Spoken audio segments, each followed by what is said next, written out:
Me and a friend of mine were panhandling. Well, we walked up, we robbed him. He was getting in the car with Tiff. I'm just going to cut that part out right there, and that's going to be the hook. Okay. They're like, who's he interviewing today? Just went up and robbed him. There is no true analog close to the force on force. Well scripted force on force. Because bad force on force can give negative heuristics or bad habits. The best way to me to simulate what goes on in real life is Sims.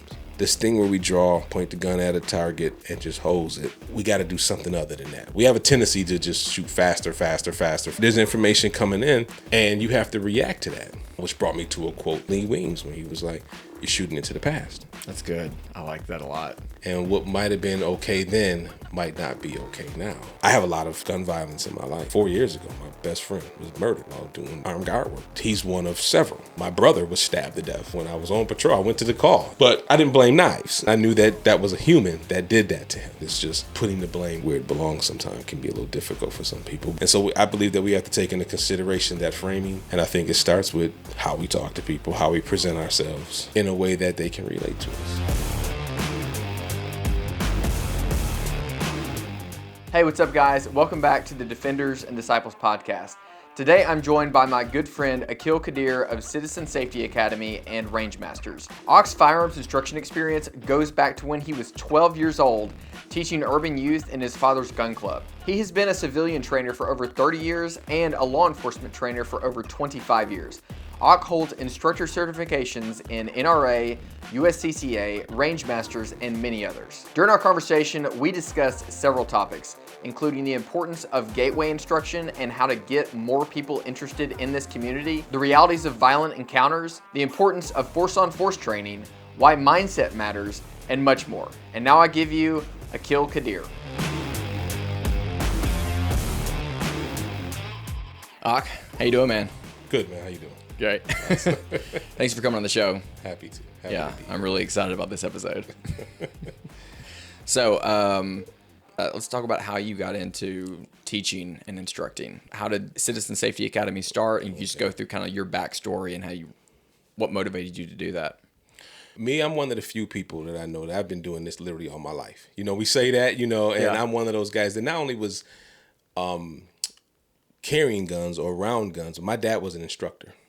And what makes my story a little different is my dad was an African-American instructor, an NRA instructor, when there wasn't a whole lot of them, which is another interesting point was I was born into the Black Power movement to some extent. You know what I'm saying? So, it was about self-determination and, for African-Americans. And part of that was not only defending themselves against possibly, racist police and things like that at the time, but really my dad had a thing against the tyranny of criminal element. He would always talk about, in our neighborhoods, right, And so he was an NRA instructor, and he was always the kind of guy that, would go places that other people wouldn't. And a lot of people thought he was crazy, but he realized even back then that a lot of his beliefs really, he shared a lot of beliefs with the quote unquote conservatives in the gun culture. You know what I'm saying? So he would hang out with them, and he brought Wayne LaPierre to Buffalo back when Wayne LaPierre was kind of new. You know what I'm saying? And his story was like, hey, I brought Wayne LaPierre, and Wayne LaPierre was like, man, what do I say to them? The black people. And my father was like, say to them what you say to anybody else, and he got cool stories like that. And he was involved in Scope, and one of his good friends, a guy named Bud Schroeder, who was my first training counselor. So I had a dad who was involved in this stuff going way back. He started the gun club in 1980 as a result of a guy named Joseph Christopher, who was this guy has a Wikipedia page where he was a serial killer, shooting people at bus stops, and community was up in uproar like people do. And so, one of the community leaders asked my dad to start a gun club, and he started the Dory Miller Rifle and Pistol Club, named after a World War II veteran, Dory Miller, who was on a ship. I forgot what the ship was during Pearl Harbor. Okay. And in one of the movies, Cuba Gooding Jr. played this guy. And he was a guy who grabbed the gun, went on the deck. He was a cook, but he grabbed the gun, went on the deck, grabbed the big gun, and started shooting down Japanese fighters. Wow. And what made that act of heroism even more impressive was he was breaking the law when he did that. And interesting. Yeah. So he was one of my dad's heroes. My dad started a gun club named after this guy, and which is going to this day. And so I grew up in that gun club, and one of the things that he would do, he would also take inner city kids, who lived in the projects and stuff, and he would take them out to rural areas. He had some land out in Springfield, New York. He had a couple acres, and so he would take us out there to hunt and fish and grow food, you know what I'm saying? And shooting was part of it. And so even as young as 11 and 12 years old, he taught me so that I would teach the kids. And so if you look on my website, there's a picture of me at 14 years old teaching a group of kids how to work. Yeah, I've seen 22, that one. right. That's where that came from. That picture was taken in the early 80s. So it was weird. I had a different kind of growth. I think that's why moving to Tennessee wasn't a big deal for me, where it was for other people, because my winters were, Run DMC, and my summers were the Oak Ridge Boys, and because that's where I was living at the time, living out there with my dad sometime for weeks on end.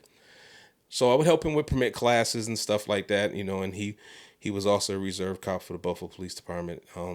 And so he would help a lot of police officers who couldn't pass the qualification course. Okay.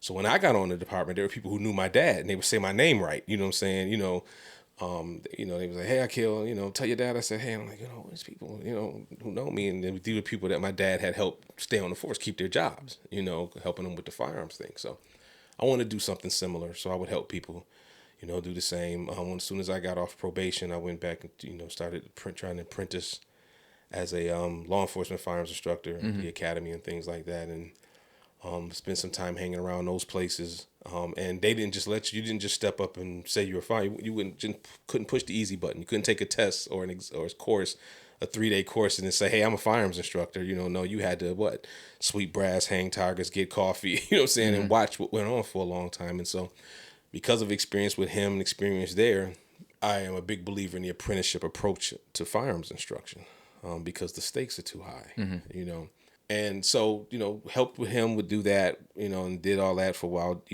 became a police officer in about 1992, did that to almost 2015. So I did 15 years on, took an early retirement and got out. But while I was a cop, I was part-time, half the time was patrol during the crack 90s. And the other half was as a detective, got a little burned out and was ready to be someplace where it was easier to be a gun guy.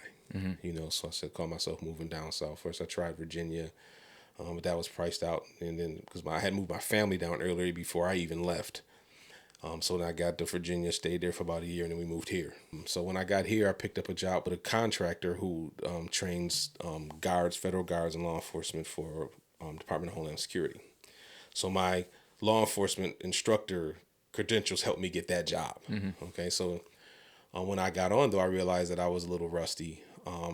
And started, needing some more training because, when you get into these bubbles, one cool thing that happened was I actually had to use the gun, twice off duty in the neighborhood I grew up in, which was a rough neighborhood. And so I said, man, I got to get better at this shooting thing. And that's when I first in 98 went to Tactical Defense Institute in West Union, Ohio with John Benner. And back then, this would be, I think, even before Ella first got there. But David Bowie and I think John Motil was there at the time, and had my mind, I thought I was good, and I thought what we were doing was state of the art. And then I get down there, and because this is before you could see it on YouTube and stuff like that, so you didn't know. We were just, I was one of the best shooters in my area, and I realized that I needed to get better. The internet was fresh, getting on the internet, buying a big old, what was the one that had the boxes look like cows and stuff, Gateway, log on to, the internet, rec guns and all these things, and start talking to people about guns and stuff, what I was into, and finding out this place down in Ohio. So I went down there and got, completely rebuilt. So that's the backstory. That's going on in the background. Moved down south, came here to Tennessee, and was working on the contract, teaching, and a lot of the cops, a lot of the armed guards on these contracts, they're making 20-something bucks an hour as an armed guard for the federal government. They make $12 an hour as a Spring Hill cop. So they're moonlighting as cops, kind of like, like my dad back, it reminded me of my dad back in the day. Guys worked at the plant and moonlighted as a cop. If you wanted to be a cop, you couldn't feed your family on the cops pay back then, right? You had to go work at the plant, and then you would moonlight as a cop at night, or something like that, so that you could, if that's what you wanted to do for a living, if you had that drive in you. And so a lot of the guys on on that contract were local cops, and they would say that the training that I was giving them was better than what they were even getting in departments, which makes sense if you think about the budgets, So I said, man, I got to get better and get these guys better stuff. There were a couple of them said, hey, man, I like the way you're training me. thinking about my wife, getting a permit or, would like to get a permit. This person, friends of mine. I said, okay, maybe I'll start doing permits, doing it with my dad. I'll do it here. And I spoke to a guy because sometimes I'd be in Memphis because it was a statewide contract. So sometimes I'd be in Memphis and spoke to a guy. He said, yeah, he said, well, you could go over to Rangemaster. They got a course. He said, but you can fail that one. And I had heard about Tom Givens and read some of his stuff, and I was like, that's where I'm going to go. Yeah. You know us. That's challenge. I want to go. I can fail because I know that's where the good stuff is. You know what I'm saying? So went over there and been running behind that guy ever since. So that was around 2008, 2009. 2008, I just took a class or two to steal, and audit, and get good stuff from him so I can make a better class. Then went, and Tiff was actually an instructor in that class, which is cool. You know what I'm saying? Actually, there was a later class. I went back to get more stuff because I took the class twice. Second time I took it, it was a guy named John Barb teaching, and Tiff was the assistant. And, I saw, who's this girl, man? But she had a Glock 17 on each hip. And I remember my gun was laying on its side on the bench, but stocks were going towards the left. And I remember her walking by and flipping my gun over. Yeah, and I'm like, what's this, bro? You know what I'm saying? Why now we teach that. You know what I'm saying? Now I understand the method behind it. But at the time I was like, she flipping my gun over. What's wrong with her? You know what I'm saying? But I was impressed that this girl is, and it's not that I see black women walking around with a Glock 17 on each hip. Yeah. You know what I'm saying? So, that's awesome. Yeah, it's crazy. So, started following him, went down and took the instructor course in 2009. Became a range master instructor. And then after that, I just started following the dude around. And right around, I think it was 2015, 16, he asked me to AI a couple classes, and assistant instruct, not artificial intelligence. Yes. For some people that may not who don't know, assistant instruct, and now this is back in the day. I remember, man, TACCON was, now TACCON's, this big thing with 500 people in Dallas, man. At that time, it was at the mothership, what we call Range Master, his range, Tom's range down in Memphis on Mendenhall. I remember I would email Tom and go, hey, I'll just pay when I get there. Hey, no problem. Show up, pay Tom on the way in, in the room over there is like Claude Warner and Paul Gomez arguing about something. You just get to sit there and just soak up all this information, man, because it was literally the cognoscenti were there. You didn't have to say nothing. You could just sit there. There would be conversations happening between Chuck Haggard and somebody in the hallway that you could just learn from. You know what I'm saying? Get the rub. Oh, man, it was crazy. And so we just hang out in there for a while. But then one year after Tom left the mothership, he took it to Memphis PD. I don't know if he had moved yet, but it's Memphis PD, the Academy building, Memphis Academy, Police Academy. And I walked up to Lee Weems then, because on the internet it seemed like Lee was, to me, I didn't really know that much about John Hearn. I didn't know what Tiff was to him. I knew she was the girl running around TACCON taking pictures, but I didn't know what she was. But I was seeing a lot of connection between Lee Weems and Tom. And so I went to Lee and I was like, hey, man, seems to me you're the heir apparent. What is Tom doing to pass this on to the next generation? And Lee was like, that's a good question. I'll ask him, and I said, and the other question was, what is he doing about, shotgun? Because I'm a big believer in that as far as urban defense. Yeah. And he said, you know what? He's coming up with something on that, though. And soon after was Tom's first shotgun instructor course, and I was in on that. But I don't know if that sparked it. Right around that time, soon after that, me and Tiff started hanging a little. There was, believe it or not, there was another guy named Aqil in the state of Tennessee teaching NRA classes. That's wild. His name is Aqil Bey. Yep. He's a special forces guy out of Fort Campbell. Good guy, good instructor, really good guy. I actually took one of his classes. It's weird. We walked in looking at each other like, that ain't really Aqil, you know what I'm saying? Yeah, because that doesn't happen to me. Yeah. So Tiff thought she was taking my class, signed up for his class. Yeah. Told somebody that we both know, hey, I signed up for this class with this guy with Aqil. I'll be down there. The guy, Sam, knew me. She knew Sam. And she was like, hey, Sam, I'll be in a class with Aqil next week. And Sam was like, I don't think Aqil got a class next week. And she, turns out she didn't. I didn't. She was with this other guy. So because she was in the area, I went down and had dinner with her, and, and we just started talking about, building together and doing stuff. And after that, it was just like things took off. She came around, she helped me put together a website. Man, I was trying to do all that stuff piecemeal, and she just came in, and Tiff's like a Swiss Army knife. She's the ultimate hack, you know what I'm saying? And anything, you give her anything, and she has a knack she's a genius, you know what I'm saying? And she has a knack for codifying things, you know what I'm saying? So what she'll say is, I'll say, this is why we do this, and this is just a good idea. And Tiff would be like, no, this is this and this and this and this is why that's a good idea. And I'm like, yeah, what she said. Yeah, And so we realized that we had a lot in common as far as our beliefs and approaches, and especially coming from our community, and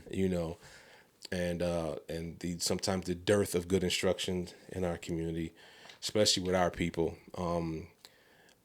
And we both felt passionately about it because, we have a group of people in America who fought tyranny off here, escaped the things that we all want to avoid. Right. Totalitarianism, authoritarianism, and that's what slavery is. Exactly. And they did it not alone, but with a coalition of all kinds of people came together to make that happen, And so we're big believers in that, and our, playing a role in that. And again, one thing that I try to avoid politics like that, but just on a personal level, as my dad would say, the tyranny of the criminal element, and that happens especially in all areas, whether you're rural or urban or suburban, there's criminal elements that have to be dealt with. America has a huge criminal underground economy, you know what I'm saying, and the criminal underworld that we brush by all the time, and you can live in a really nice neighborhood and not know that the guy next to you pays for his house using cocaine, and then some guys decide they want to rob him and they walk up on the wrong porch, and that can be his problem can become your problem, and it happens all the time. So, or the police get the wrong address, all that kind of stuff, and all that gets caught up in exactly, in that kind of stuff. And so, but we are big believers in self-determination, and I don't see how you can do that in any way, form, or fashion without being able to defend yourself. And so absolutely, that's where we meet. And I had formed Citizen Safety Academy in 2015, had this big old silver logo and stuff. And I was, I'm from the hood, so. And she came in and polished my rough edges and smoothed me over. And it's been since then, at one point in 2017, I believe it was, Tom asked me to join the Range Master Cadre. I asked him, did Tiff, and he was like, he came to me one day. He's like, do you think that it was Tiff? And I was like, I figured. He's like, nah. He said, no. He said, I did ask her if she had an issue with it. He said, but no, it wasn't. No, it wasn't Tiff. That made me feel better. Yeah. Because I didn't want to be the guy who got on just because I was hanging with Tiff. So, hey, come on, Tiff. And whoever you got with you, you get that guy who hangs out with you, you can bring him in too. Now, she grew up. She'd been Range Master since 2000, So wow. When she first walked I didn't realize she'd been a Range Master that long. Oh, yeah. She walked in. Tiff's story is crazy, man. Tiff walked into Mendenhall, South Mendenhall, and Range Master Mothership to learn about guns to be a better gun control advocate. If you ever find yourself in a situation where you have to use deadly force to defend yourself or to defend someone else, then you're going to want a good legal team defending you after the fact. And that's why I trust attorneys on retainer. And if you want to see how AOR compares to those other CCW insurance providers, then scan this QR code or check out my affiliate link in the description. They have individual and family plans so that you will be legally protected should you ever need to protect your life or someone else's life. And don't forget to use promo code DAD to save $25 on your initial sign up. Yeah, I remember telling me about that. Yeah. And that's to us, that's the quintessential Citizen Safety Academy story, because what our philosophy is, and I got this from a conversation I had with Kathy Jackson at TACCON years ago at the mothership was, we had a loose conversation, but then I read her book and it was something she said online, and she said that the best instructor should teach the new people. And so We're about, reaching, that's why the whole gateway thing is how to teach people who are new, but who might be apprehensive, who may not be from gun culture, who may not have been in the military, and I find, this is interesting, I find that I actually have to use some of these techniques with people coming out of the military. Let me give an example. My daughter got a new guy, right? My youngest daughter will be 26 this year. Okay, I'm an old guy. And she has me in D.C. She lives in the D.C. area in Arlington. And she says, "Here, I want you to meet this guy." So, I got to go do the job you're going to have to do one day, right? You know what I'm saying? So I'm sitting across the table from him with my game face on, right? You know what I'm saying? Yeah. And I like him. He's a nice guy. You know what I'm saying? He's a Marine. He works for the Capitol Police in their IT department. You know what I'm saying? Her mother loves him. You know what I'm saying? Good guy. He's been helping her out and things like that. Her mother has some health issues and he's helped transport and stuff like that. Good guy, right? And so I'm like, blah, blah, blah, blah, blah. I said, okay. I'm warming up. And then I said, so this gun thing, you know what I do? And he was like, well, yeah, I don't really like to deal with guns too much. Had some bad things happening. So sitting across from this guy, and he says this thing about, I'm not, the whole gun thing. I don't really, and I'm like, and I realize that people get programmed like that, man. This is a Marine. You know what I'm saying? So I look at my daughter and let me talk to you outside. How is this guy sitting in front of me? This is what we do. And my job is to provide and protect, and that's the job he's looking to do. So how does he protect? Exactly, yeah. And don't worry, we'll talk. So went back in and spoke to him in a way that I've been trained and taught by Tiff to some extent, to where he comes down, he takes the permit class with us, has a great time. I'm in Culpeper. They're not too far from that. Come watch what we do. He shows up, and now he's amped, you know what I'm saying, and ready to get into it. Awesome.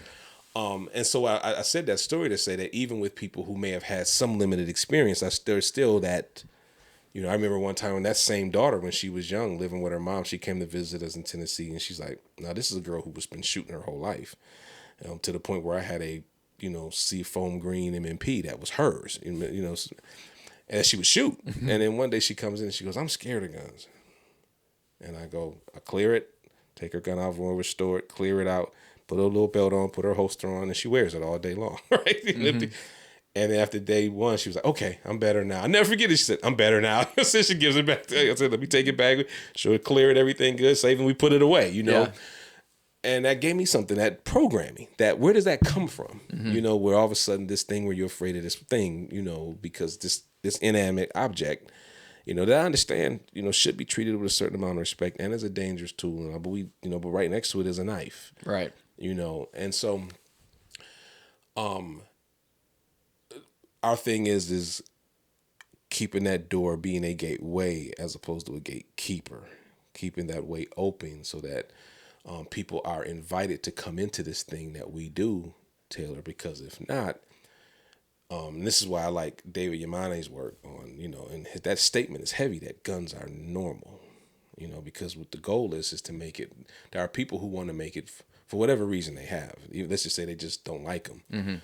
Where people who deal with firearms are abnormal, weird, strange somehow. And we know that's not the case. Right. But if you haven't listened to it yet, he did a podcast with a guy who was kind of, approached it like that.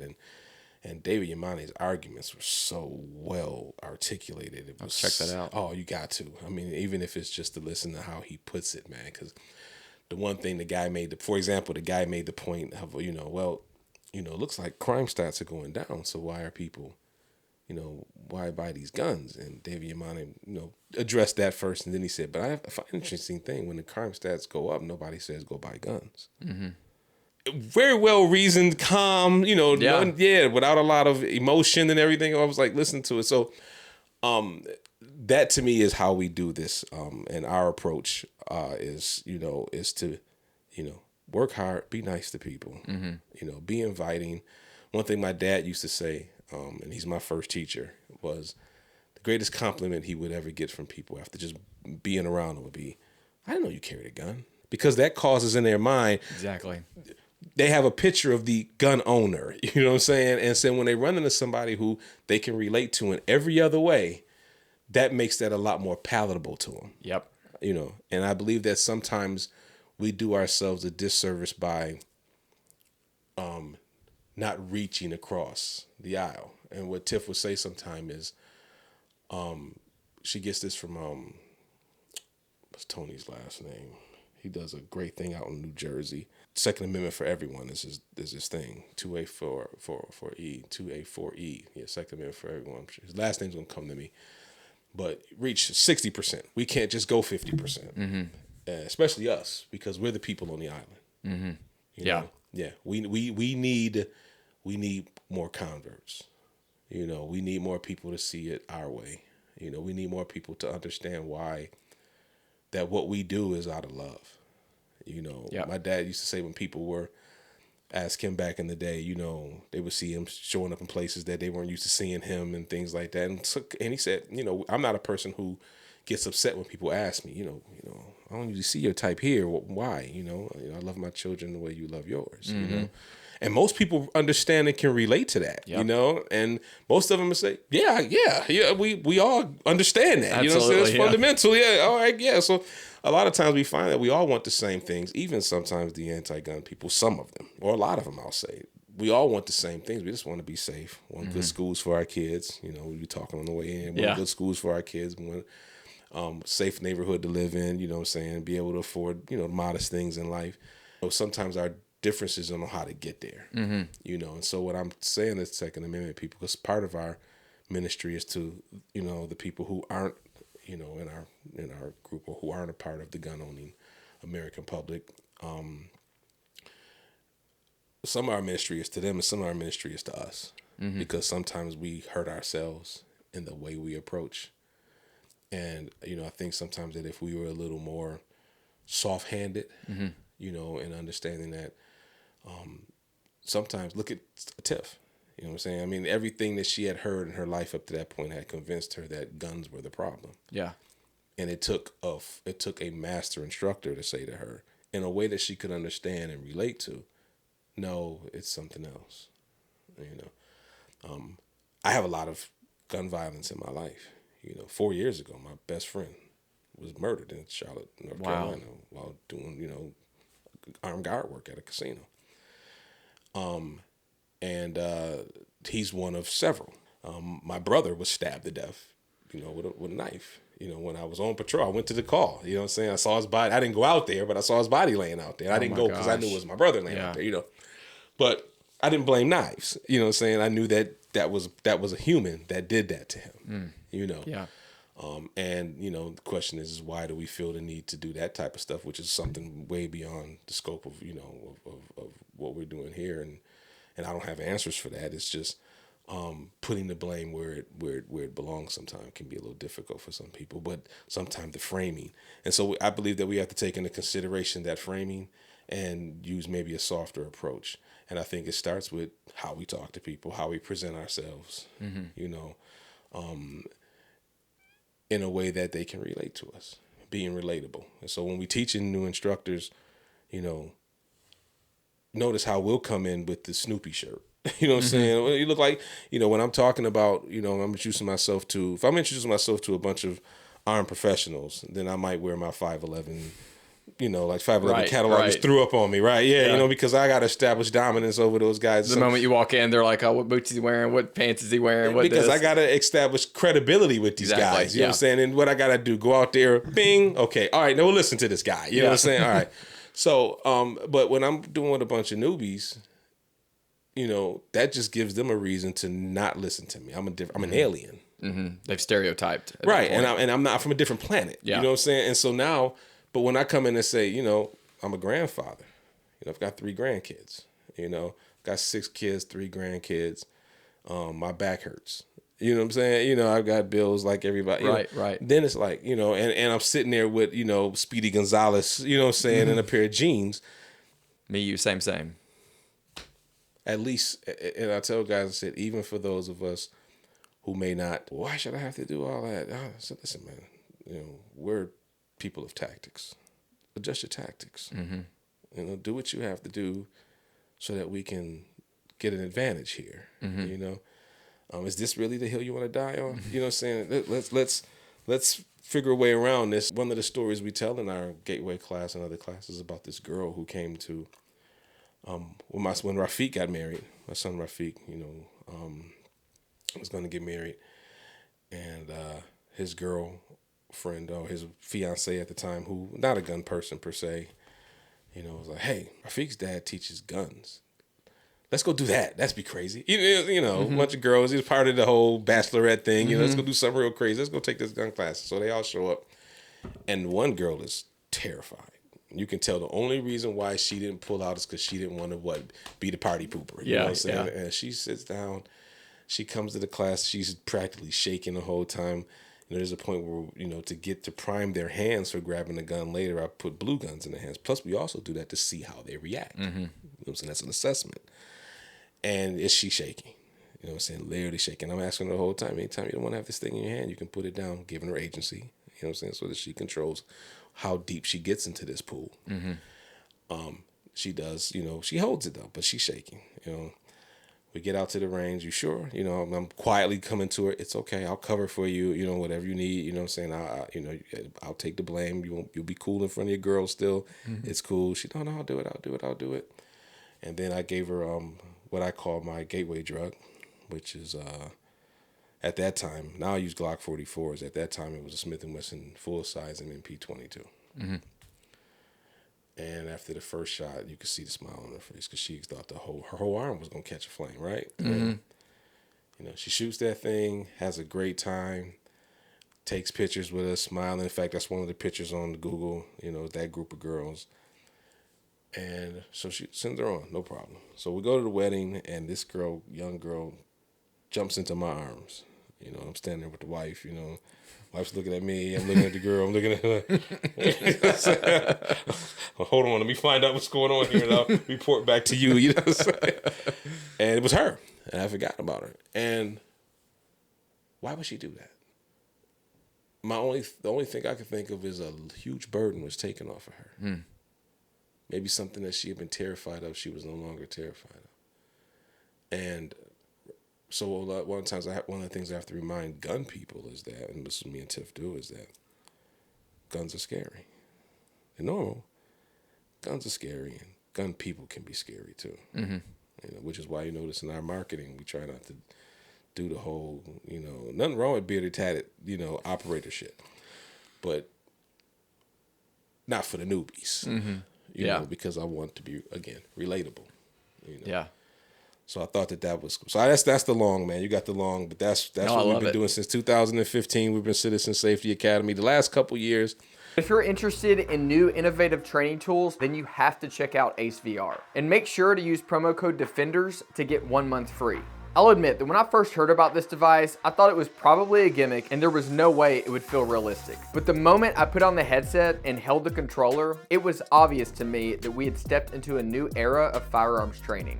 Not only does the virtual reality environment accurately represent the real world, but the pistol controller has the same weight and feel of a real gun. And the trigger feels just like an actual trigger. With Ace VR, you can play several different game modes, from drills that work on the fundamentals of marksmanship to competitive stages, and even more entertaining modes that work on situational awareness. You can also compete with friends and others in the Ace community. And don't forget to use promo code DEFENDERS to get 1 month free. My mentor, Tom Givens of Rangemaster, he does an instructor development class that is considered one of the best in the nation, rightfully so. But because he went itinerant, so he closed Rangemaster in 2016 and he hit the road. When he hit the road, he was doing a couple different classes. One was combative pistol, his fighting pistol class.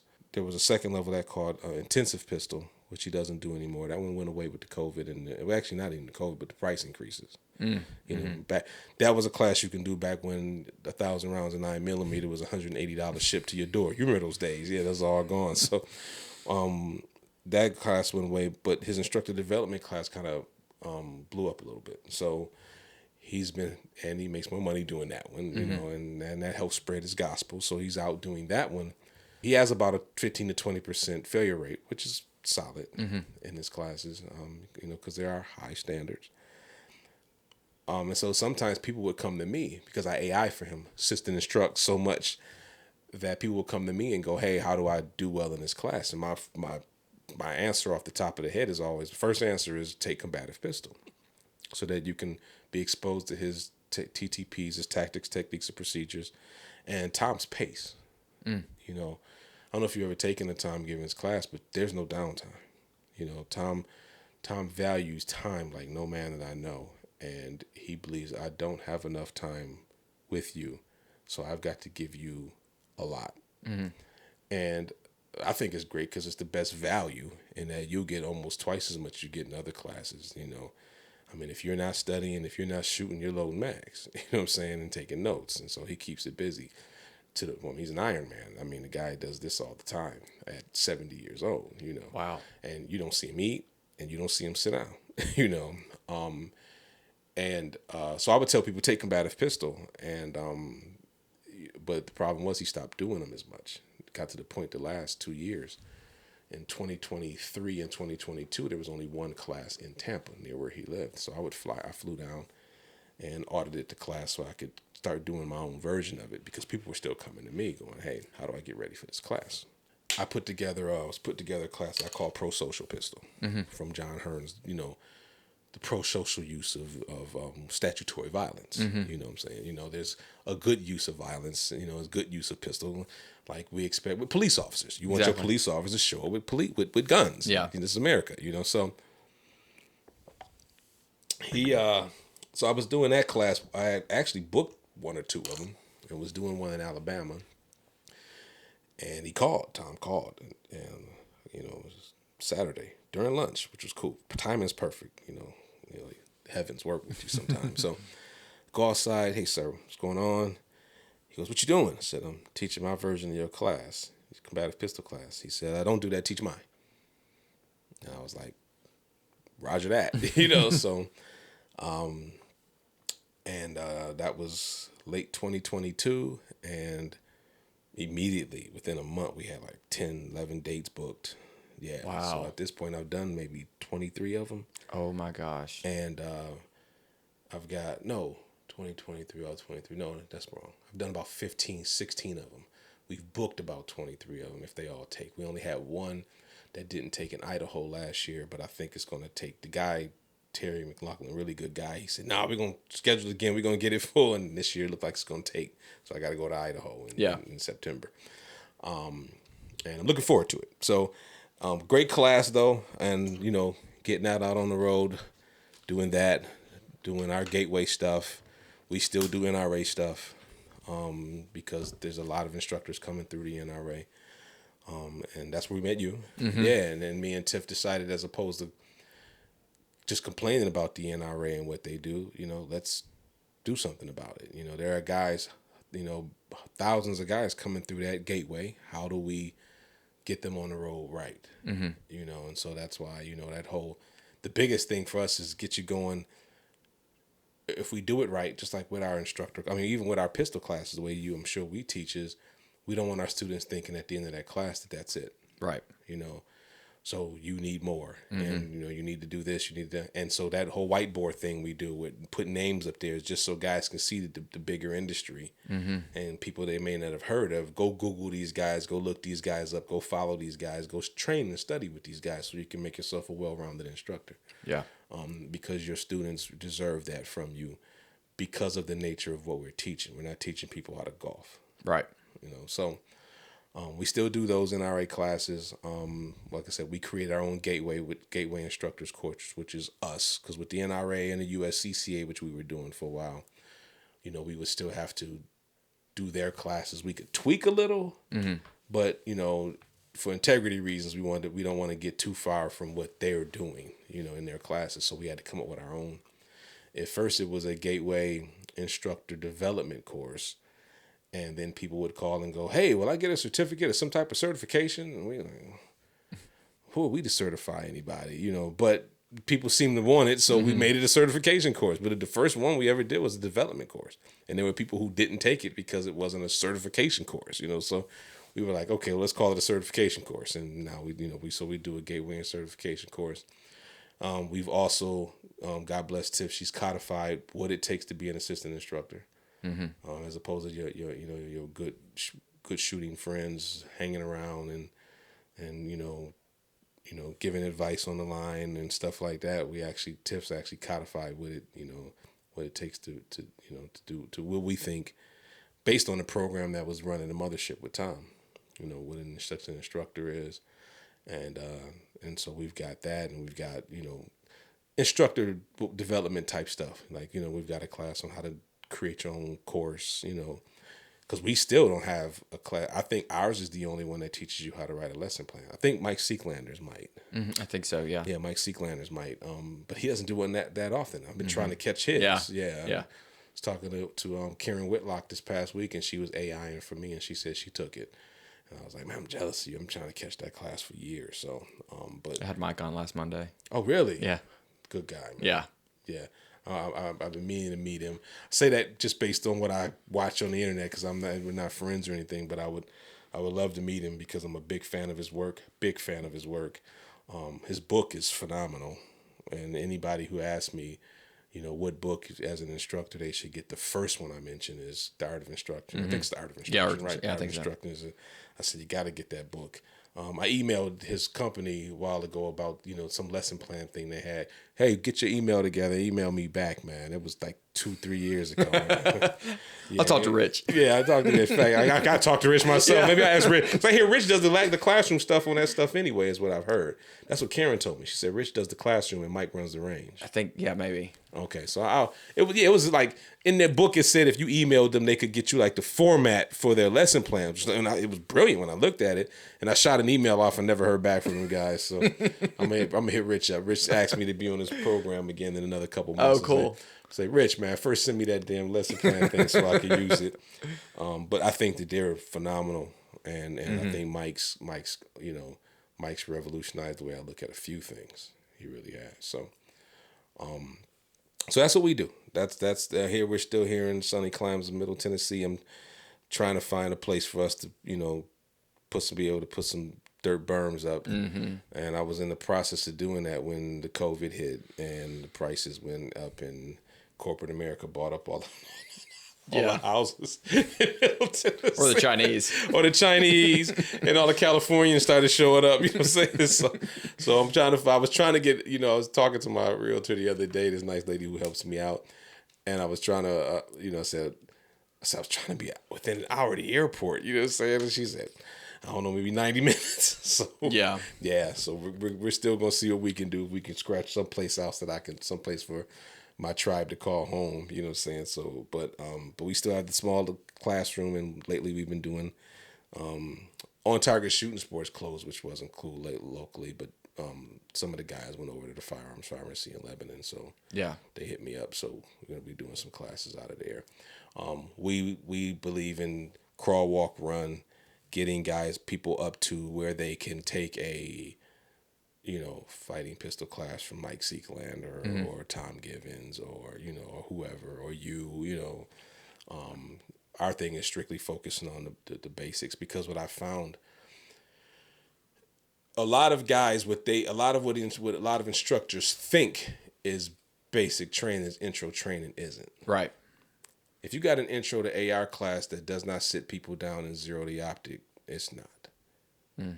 Brilliance in the basics. Really. Because that's what it is. Yep. You know what I'm saying? And so everyone wants to be high speed, low drag, rolling around and stuff. And it's brilliance in the basics. If your intro to AR class has you doing pistol transition to pistol, it's not. I'm sorry. We can talk about it over lunch one day, but because shooting under nods. Yeah. I mean, and I've driven like literally to places and taken, classes, intro classes from some of these instructors, man. And when I get there, the things that they assume that we know, that I may know how, but I'm writing down, you assume that I knew how, Bob. You assume that I knew how, Bob. You know what I'm saying? And you can't make those assumptions. And I even got that from the legendary Rob Hart, of Simtac, and him and his son Matt are going around doing wonderful work with shotguns. And Rob Hart is of that, he's of that generation between Cooper and us. The Tom Givens, the John Farnhams, the Louis Auerbachs, that's that generation. He's of that generation. Rob Hart is, and his son Matt is quite capable of carrying his dad's tradition on. You go meet the son and see no, our son's good. Like we're in good hands. Rob has a worthy successor in his son, and there are the nicest guys in the world. But he said something in the class, man. He was like, you can't assume what your students know. Mm-hmm. And that's one of the things that I teach with Range Master when I go to the Range Master instructor reunion, is to remind guys. I literally have a presentation called "They Aren't You." Mm-hmm.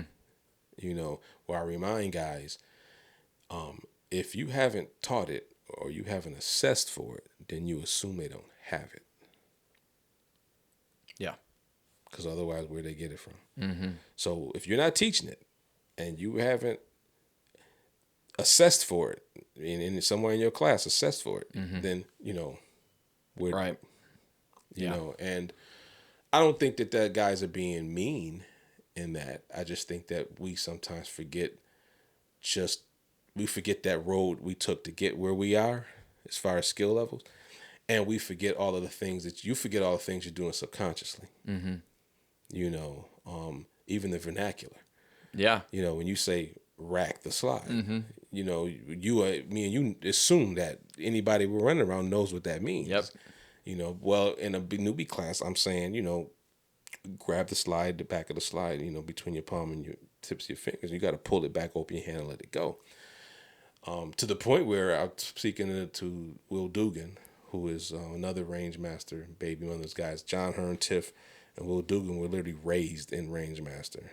They're like kids, like teenagers in range master. You know, young adults, 20-somethings growing up in that environment, that rich environment. Those three have benefited from that greatly, and Will Dugan is one of them. He runs Top Gun Academy. There's a range Top Gun down in Memphis, and Will's the training director, and a fascinating man, and a wonderful firearms instructor, and phenomenal firearms instructor. And he told me that what do we call those slide serrations? Mm-hmm. You know what they were called before that? Mm-mm. Grasping grooves. Wow, interesting. Yeah, why not? For a newbie. Exactly. Yeah, for a newbie. You know what I'm saying? Sense. Yeah, little things like that. You know, when he said it, I was like, that's why I hang with you, Will. You know what I'm saying? Because he's a big guy on the history of it. You know what I'm saying? In fact, I'm trying to get him to teach to give a presentation on how we got here at TACCON. You know, because I'm old enough to remember the 80s and watching magazines and, you know, before the internet. And, you know, but guys like you may not be. Rafiq, they don't know. You know what I'm saying? So, you know, I remember when Glock was considered DAO. Because striker fire wasn't a genre yet. Yeah. No. Interesting. Yeah. It was considered, if you looked in the magazines, go to a 1986, 87 Shooting Illustrated magazine or whatever, and you'll see Glock is listed as DAO. They thought it was double action only. What else would it be called? That's hilarious to think about. Can't call it single action. Yeah, it makes sense. Can't call traditional double action. Right. It was double action only. Wow. I guess, because they were thinking like part of the trigger pull is cocking, like slight. Which it is. Yeah, it is. It is. Yeah. On some level. On some level it is. But now when you get pre-cock strikers now, but the point is, that was the first of the widely used striker fire pistols. Yeah. You know, I mean, there were striker fire pistols beforehand, but when it became a thing, when it became and so we remember that, you know what I'm saying, when and you know, when everybody who was serious about this thing carried a 1911 O'Brien high power, you know, in a Mill Sparks holster or something like that, you know. So, but grasping grooves, you know, and using things like that would anchor it for a newbie.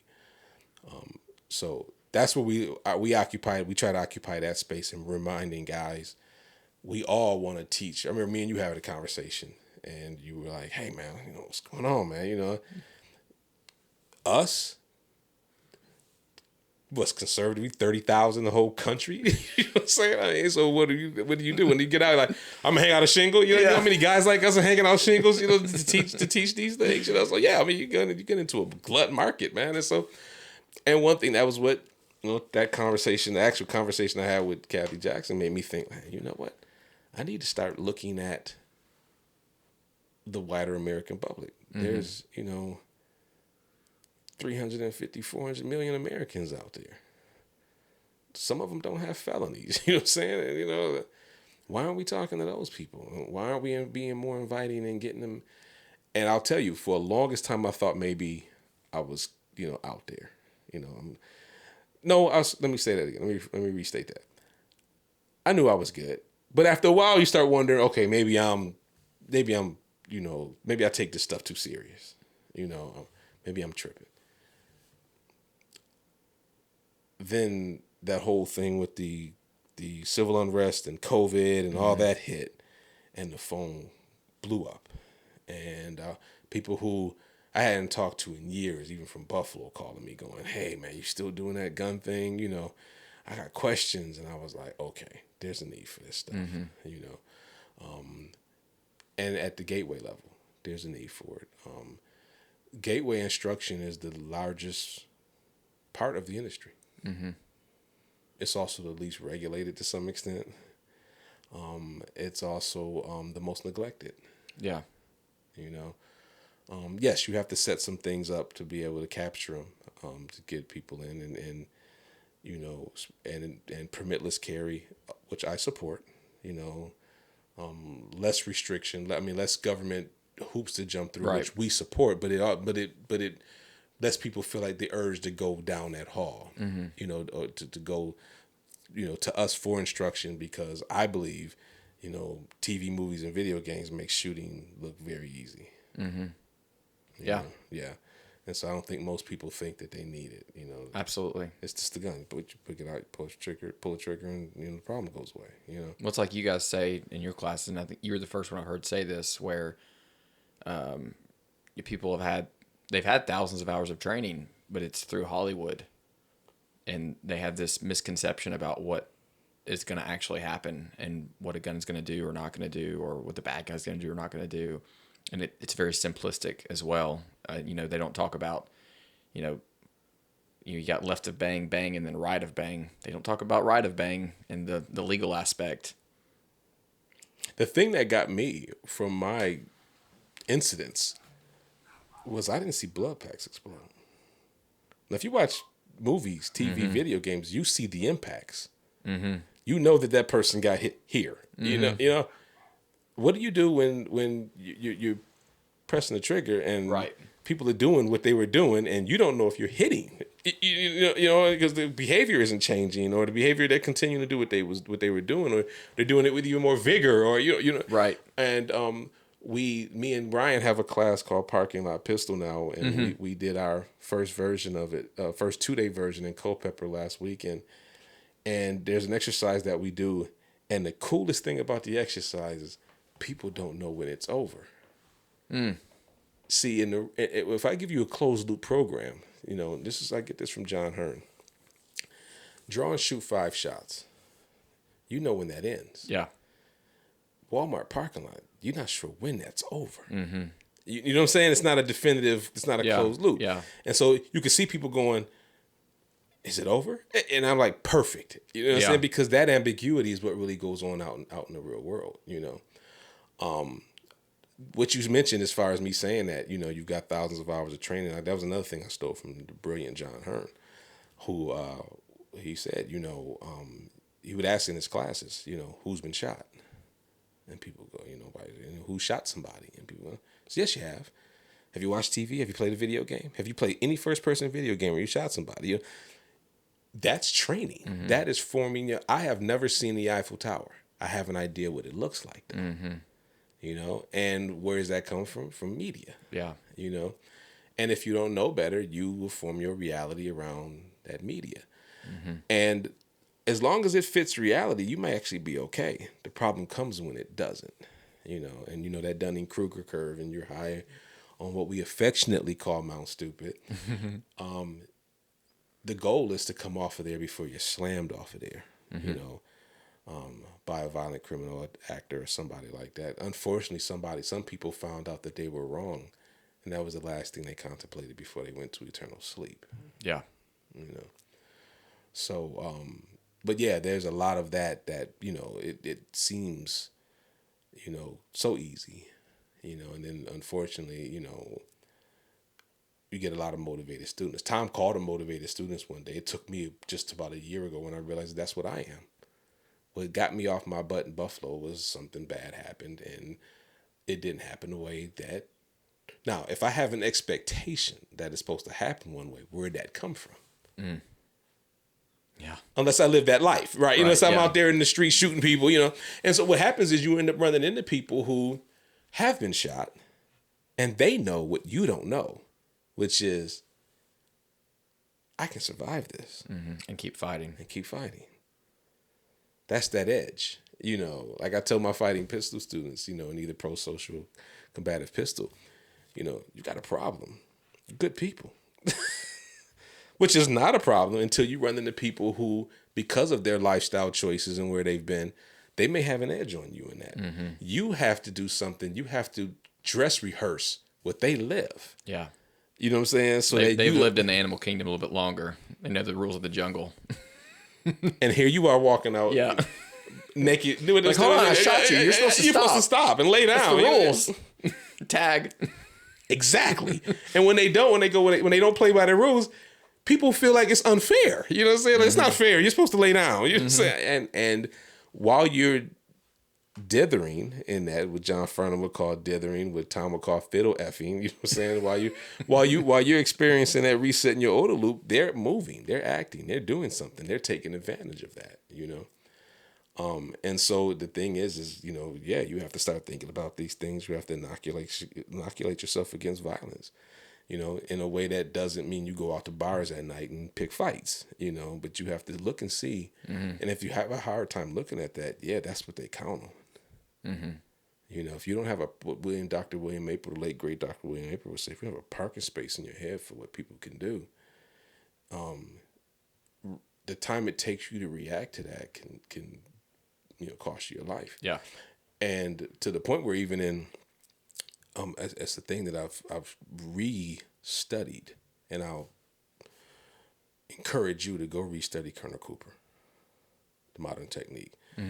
And what I found, and this is what Tom and the old heads know, is that those guys are brilliant, and those guys are freaking phenomenal shooters. I mean, their standards were out to 50 yards. You were expected to be able to do certain things at 50 yards with a pistol. Expected, And with those tiny sights too. They don't think about 1911 sights back then. They changed it and they went along, but they were able to do phenomenal things. But one of the things that I've been looking at Colonel Cooper stuff is I had to reimagine and rethink about even the color codes. I've always thought of the color codes as situational awareness, levels of awareness. That's one side. The other side is you're good people. You have, and you should have, emotional hurdles to doing great violence to another human being. That's how me and you can, operate as good people. Right. Is that we don't look to hurt people. Yeah. So how do you overcome that when somebody's trying to hurt you? And so that's the other side of the color codes, is that while your situational awareness is going up, the mental barriers, the emotional barriers you have to doing great violence to people, should be going great down. Ruthless violence to people, has to go down. Now, some people get that in the military. Some people get that as police officers. Other people get that living in rough neighborhoods. You know what I'm saying? You live in trailer parks, and things like that. You grow up a meth head, or whatever. But average earth people who live a low risk profile life, well, where will we? Right. So when you run into people, when your paths cross from other people from those environments, and it often happens in watering holes, where the animals congregate, the predators, and the prey, when they have to go, when the prey know that there's crocodiles in the water, but they have to go because they have to drink. Yeah, that naive little gazelle that is in Walmart parking lot. Yep. You know what I'm saying? And so, and we, if we haven't considered those things, taking them into consideration, which is why I like Tom's combative pistol so much for first level fighting classes, because it's half mindset, half skill, half shooting, half range. Because if the mindset's not there, this. Guys with a lot of skill, but if they don't have the proper mindset, you can be out there with somebody. There was guys that I would rather be out on patrol with who weren't as good a shot, but I knew they would freaking fight. And even if they weren't as good a shot, I knew they would freaking at least pull it out. When I was on patrol in 1997, a guy I worked with, Skip McDougal, was killed on duty. He was murdered. I personally believe that he had this thing for Pontiac 6000.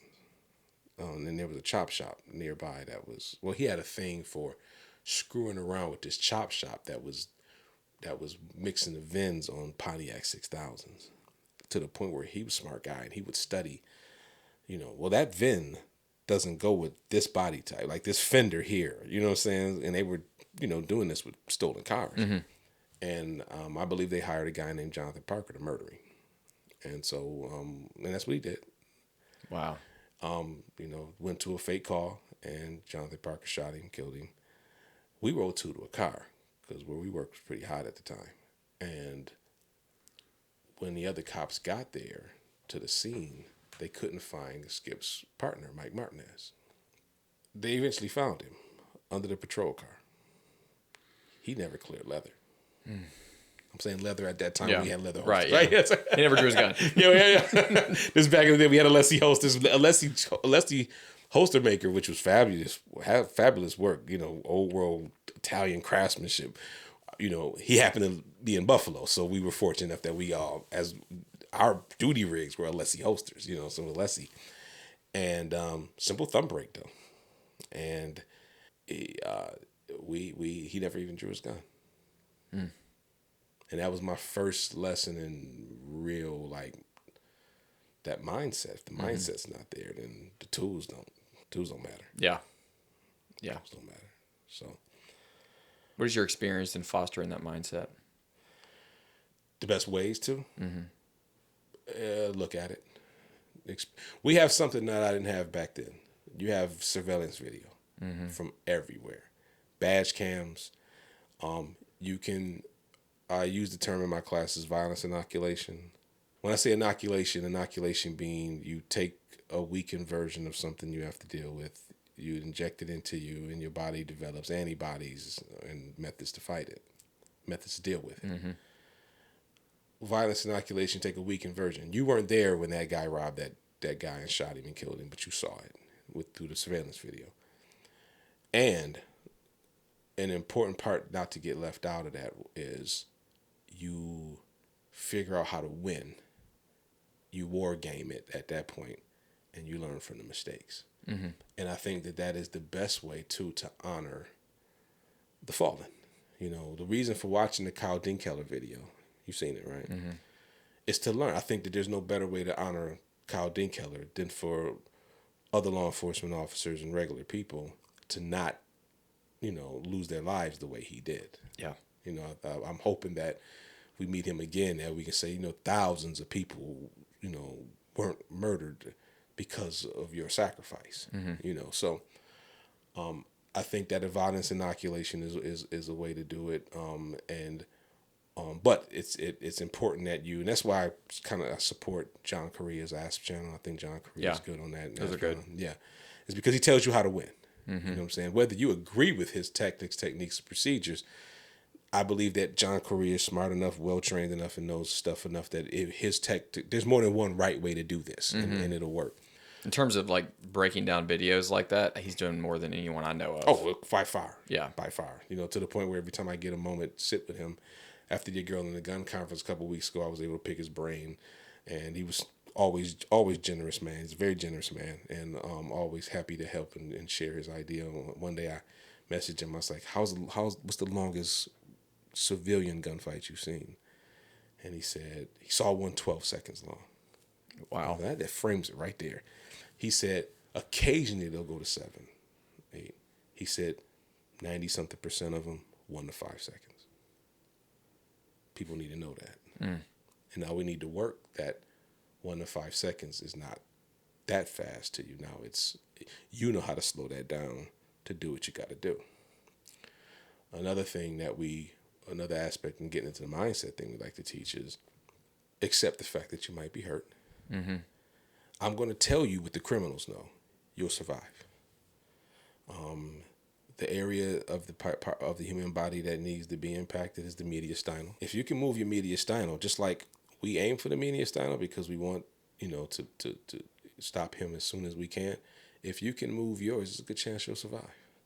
And the fact that you've been hit doesn't change your task. You have to do what you have to do. And Ryan is, Ryan McCann is extremely. He gives a talk that'll get you going, because that's Ryan's thing. Ryan can talk, and that's Ryan's thing. But it's freaking brilliant because one day he was talking. He says, "You watch these videos, police activity, these police shooting videos." He says sometimes the first thing you see is what John Hearn calls emotional shooting. With both guys are just going back and forth, whacking the trigger as hard as they can, hard and fast as they can. With what John calls the magic bullet theory, which means somewhere in this magazine, I'm going to hit the bullet that's going to stop this fight. I just got to, if I press my trigger fast enough, I'll get to it before he gets to his, right? There's the race to the magic bullet, right? So he said, but one guy, he said, what you'll notice is that sometimes in the protracted gun battles, meaning, there's actually bullets going back, and now we're getting past that 5, 7, 8, 9, 10 seconds. One of the guys, usually the cop, who's more trained, will accept that he might get hit and start working his fundamentals. And you're hearing going from pop to pop, pop, pop, and then the fight's over. Because he actually settles down, starts doing it right, dials in, sees his sights, sees his fine aiming reference, whatever it is, starts working his trigger properly, start making anatomically relevant hits, and then the fight's over. The goal is to getting guys that recognize that and getting to that point faster. So that's a part of it. All of that is a part of what I think people need to, we do kind of case studies in combative pistol. One of the things we look at, and it's fascinating. I knew Tom was a big fan, and then I started looking into it myself and becoming a bit of a FBI, 1986 FBI firefight head for no other reason. The two criminals are fascinating. Those guys met at Fort Campbell as military police officers. Wow. Yeah. I didn't know that. Yeah. Platt and Maddox met right up here in Kentucky, right at the Tennessee border, man, at Fort Campbell as MPs. Wow. Yeah. Maddox did 4 in the Marine Corps and was now in the Army. Yeah, I mean, like, these weren't crackheads with ravens, you know what I'm saying, or cheap guns, you know what I'm saying. I mean, these were good guys who went bad, and it happens, Wow. And I mean, like the one guy, Maddox was also, his family was profiled in a Christian magazine. Well, he was a church-going guy. What in the world? Yeah, exactly. Yeah. Now, at the same time, posthumously, they are the lead suspect in each other's wives' murder. Like, when I tell you it's a crazy story, Oh, gosh. it's a crazy story, yeah. So, but there's a lot to be learned in that one incident. There's a whole lot of lessons to be learned, and Tom fleshes them out pretty good. So, Yeah. So going back to Citizen Safety Academy, I think you guys were one of the first civilian classes I'd taken, because I'd taken obviously classes in the Marines and in law enforcement, and then Chris Norval told me about you guys, and like I remember even looking on your website and I was like, what is this? Because going back to that, like, it wasn't what I was used to, right? It wasn't the type of course that I was used to, and then when I went to the class, still I was like, okay, what is this? But it was fantastic. It was phenomenal. I mean, the instruction and the way you guys broke everything down, and it really changed my paradigm on, again, like you said, the gateway instruction and bringing people over to our side, because the hardcore rah stuff is not going to be attractive. In fact, it's going to scare most people off, and then we're just gonna be an echo chamber with the same people, and so yeah, it was great, and it was just so interesting for me to be in that class and be like, oh, okay, I understand now. I'm glad you actually were able to make the shift, because some guys can't.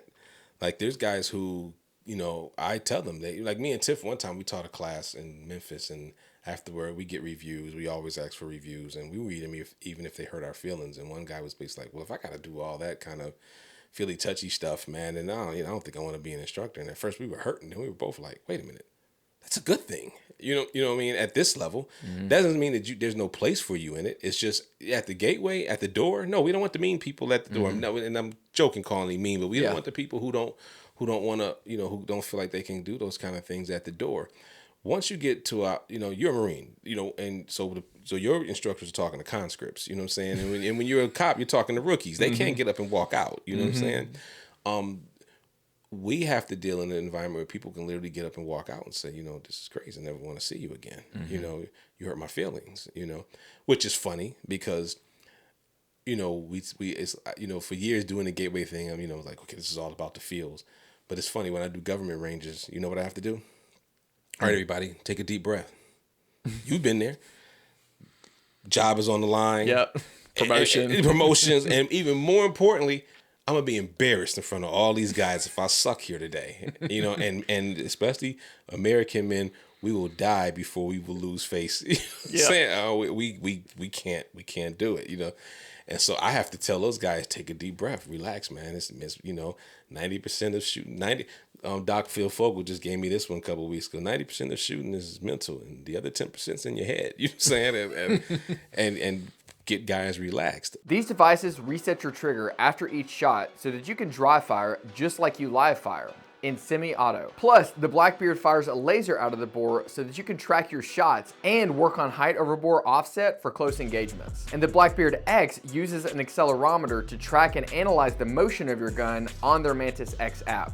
Even the United States Marine Corps saw the training value in the Blackbeard X and began to utilize these devices in basic training. So now Marine Corps marksmanship coaches can analyze recruits' shooting performance using the Blackbeard in order to make them better shooters. So stop wasting time with traditional dry fire, order yourself a Blackbeard or Blackbeard X today, and start training to a higher standard. So it's funny, I'm finding out that that's the case, but a lot of guys aren't able to make the shift, and you were able to, whereas me, I had to make the shift from law enforcement. Even the gun handling. Our gun handling as cops is suspect sometimes, you know. I remember taking Tiff to a government range just so she could see what goes on. Her mind was blown. She was like, she was about to run down and get people back in the host. I'm like, Tiff, you can't do that out here. You're a spectator. You're not even supposed to be here. Go in the back and sit down and be quiet. She almost like had a conniption, man, because she just couldn't believe it. I was like, this is what's out here, I was just teaching at Jeff Bourne's place down, and he's doing really good stuff. Jeff Bourne is, man. He's advanced. He's one of those guys advanced in the art. He sends another one who sends me a lesson plan and a drill once a week. I've got a Taylor file. I've got a Jeff file, and when I get time, if I'm up at night, I go look at you guys' stuff. That's why you see me like respond later on. Yeah. I'll sit there and go through about 4 or 5 of them. Man, thank you. Keep sending them. I look at them. I do get to them and I'm gonna tell you why. It's because I'm a student. I'm a student first. Yeah.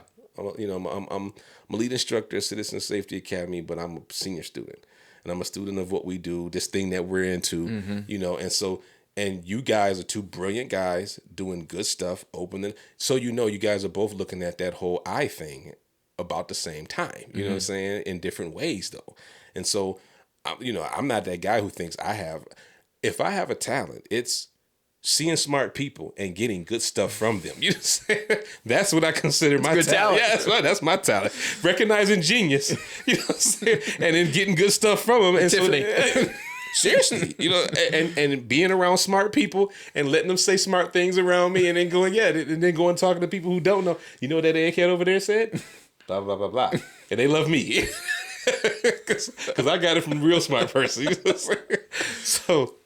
So, you and him is sitting up, at night and the stuff that's driving you guys crazy and you putting it together on paper and lesson plans and videos, can't sleep, got to get it out. And I'll sit there like, yeah, Jeff, you should see what Taylor just sent me. Look at that. What do you think about that? That's good stuff, isn't it? You know what I'm saying? And I love it because that kind of environment generates more ideas, and this is how we advance what we do. And God bless America that we're in a place that we can. Yeah. And I got to thank John Farnham for that one, because some guy was like, John Farnham, what if a guy comes to a class and he's got, a sky gun and this and that? And John Farnham said, fall to your knees and thank the God, thank God that you live in a place where they can have a crap gun. You know what I'm saying? And he's got a point. There's places you go, there's David Hernandez, teaches for us. Yeah. There's one gun store in Mexico. He told me that. I thought that was And it's tiny. Yeah. And it's tiny. When he said that, I was like, are you kidding? He was like, yeah, it's small. And isn't it like run by the government or something too? So I'm thinking, okay, it's going to be like, Big Daddy Outdoors. It's going to be like 3 stories high. And, it's going to be big as Walmart. Costco for guns. It's going to be Costco for guns because it's the only store in Mexico. He's like, nah, Aqil's about as big as this office. I'm like, are you crazy? And they probably had the smallest number of gun sales in Mexico too.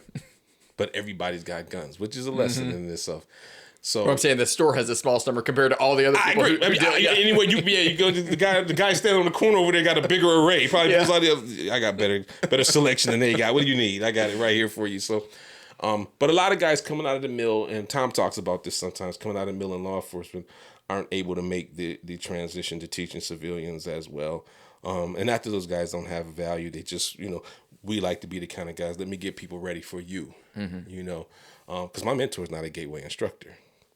I love him, but he's not. Now, he creates the environment, but he's at a point where, that he doesn't have the patience for him. But I have to remind guys, okay, and some of the people that I care about and love, who are phenomenal firearms instructors, but I have to remind them this is a different context. You know what I'm saying? The military context is a different context. Shooting people in Mosul is not shooting people in Murfreesboro. The law enforcement context, it's a different context. Yep. You know what I'm saying? You don't have qualified immunity anymore. You know what I'm saying? These kind of things, and getting guys to understand. For example, I had a long talk with a really nice lady, Michelle Sereno, at the conference last weekend at the Mingle, and she's a writer for some gun publications, and I think at one point she was married to Sereno the shooter, but she was asking me about low ready and high compress ready, I believe that high compress ready may be okay for vets, or military personnel, in theaters of war, or even cops. But what is a civilian doing? For a civilian, where that gun's pointed at something. What is it?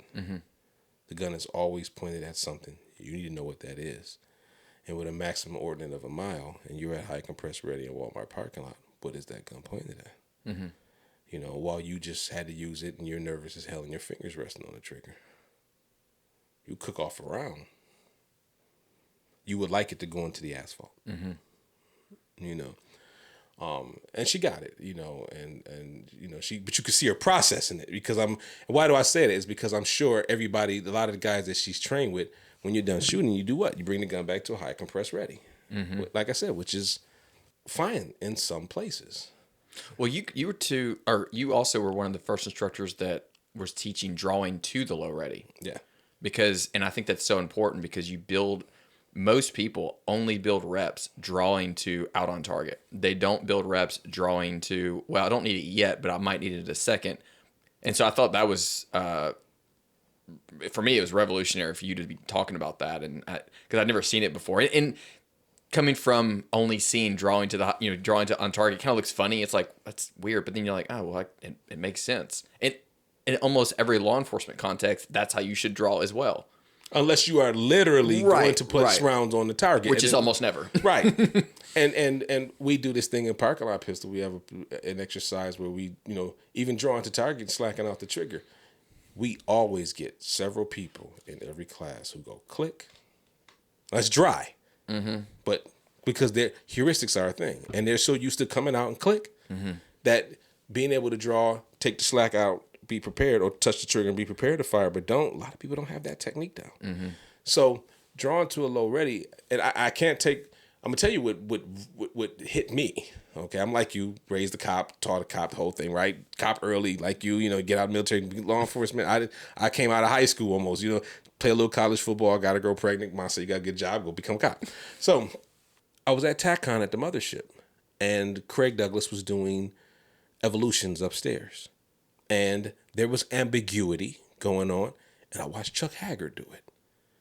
He had a blue gun on in a holster, and he just went, and I was like, I don't know, my mind, I was like, that was the dopest. I was like, look at that. Because he didn't know what was going on, but he knew he had to have, it was smart to have the gun out, you know what I'm saying? Because he was feeling threatened. I forgot what was going on, but he was feeling threatened, but he didn't know exactly who to shoot yet. You know what I'm saying? And so instead of waiting, he could have rested his hand on the gun, but instead of waiting, he drew the gun out to a low ready while he was observing.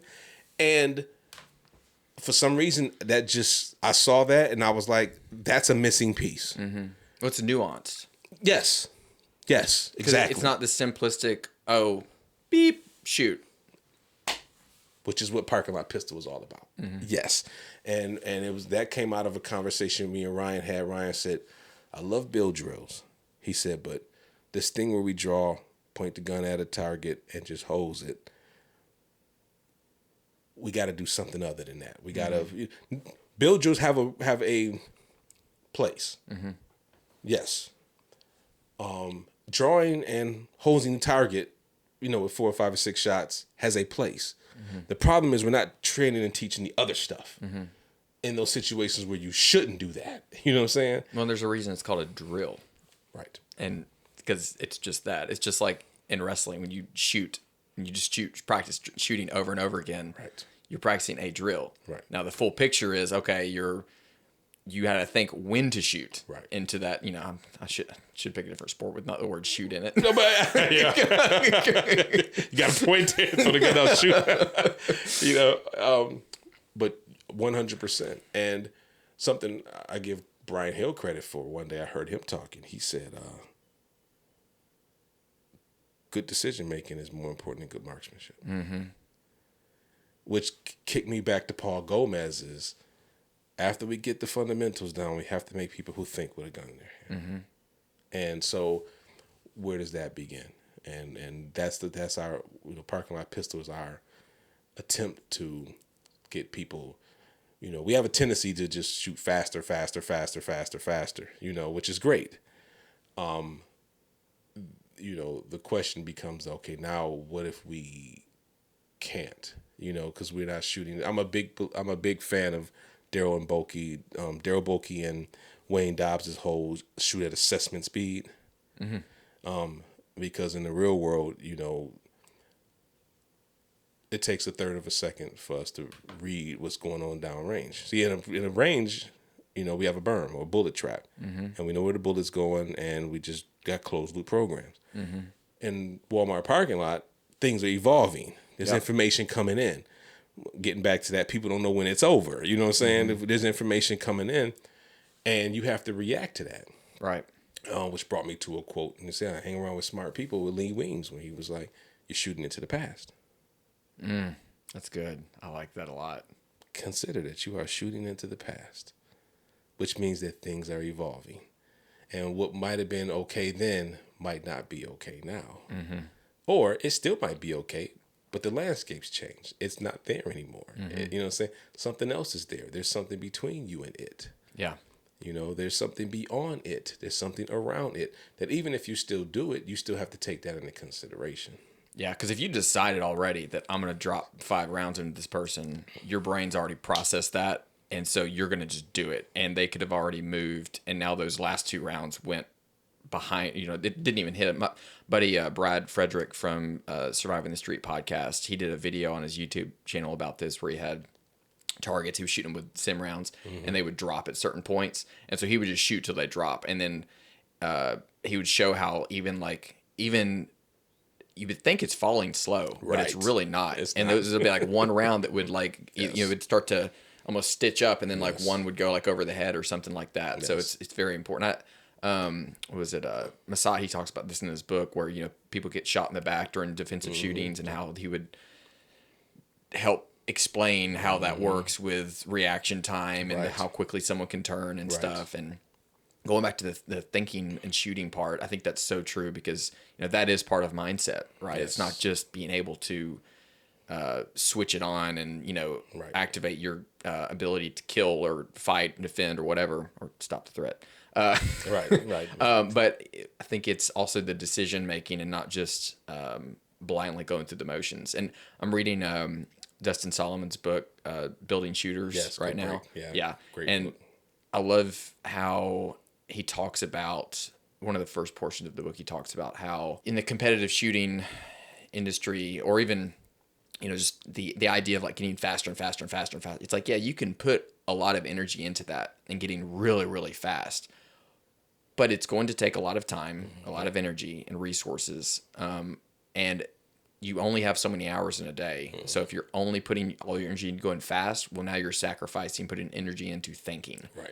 And that's a really delicate balance, especially in law enforcement. Now, law enforcement, I wouldn't say is the fastest either, but they're being pulled in so many different directions with in-service training. Right. I mean, our in-service training when I left, we didn't shoot, and for defensive tactics, we didn't even fight. We had PowerPoints for our or not defensive tactics, but use of force. Use of force was just a PowerPoint, which is just so bizarre. But I mean, it should be Sims, but yeah, exactly. Yes. Well, I've said before, I think that if you take the department's ammo budget, I think 80% of that budget should go towards Sims. Yes. And then the rest should go towards ball ammo. Well, ball ammo and the defensive ammo, right?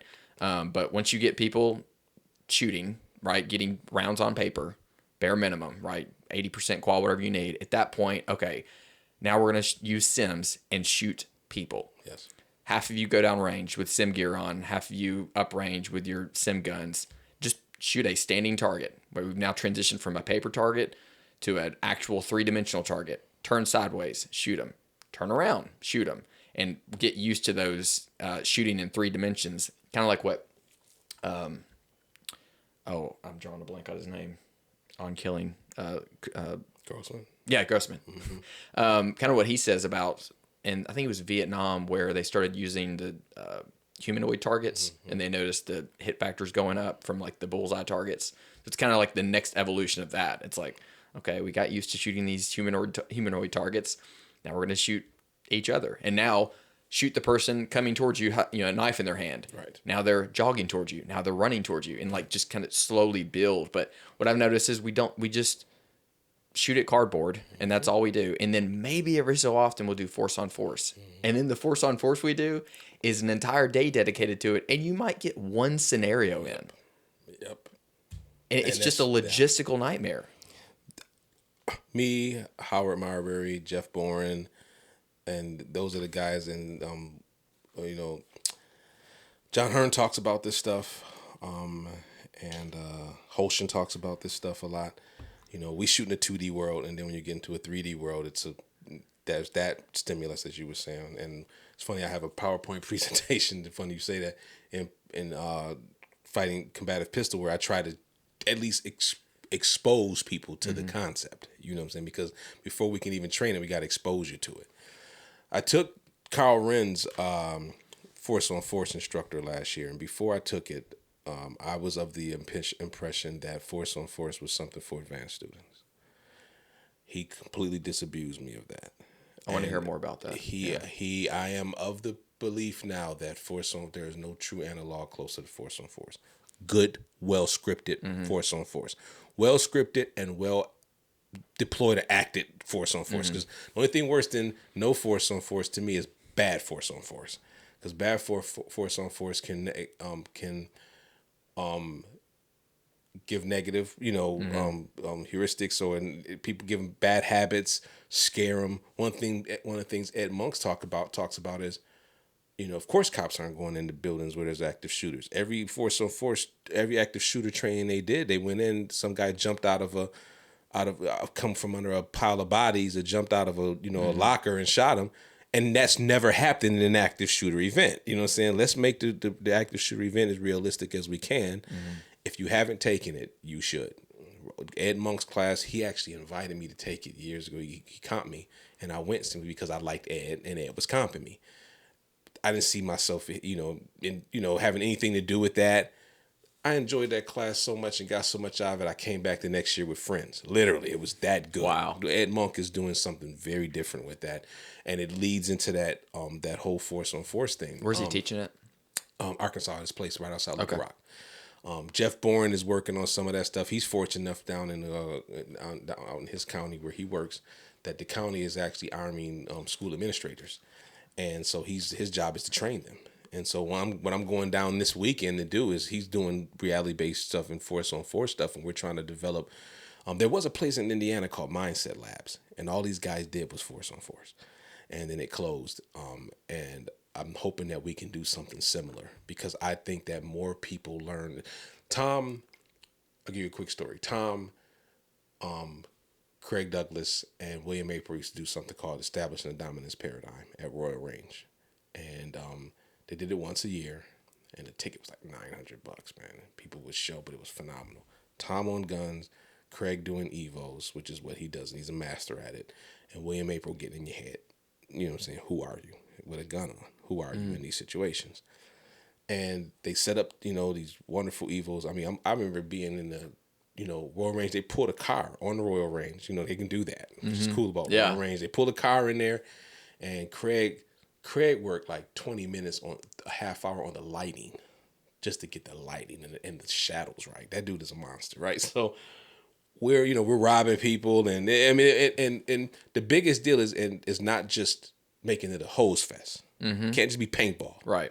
You know what I'm saying? We're just shooting at each other. No, it's got to be about decision making. You know what I'm saying? And one of the things Craig says that has to be at some point non-shoot wins, for example.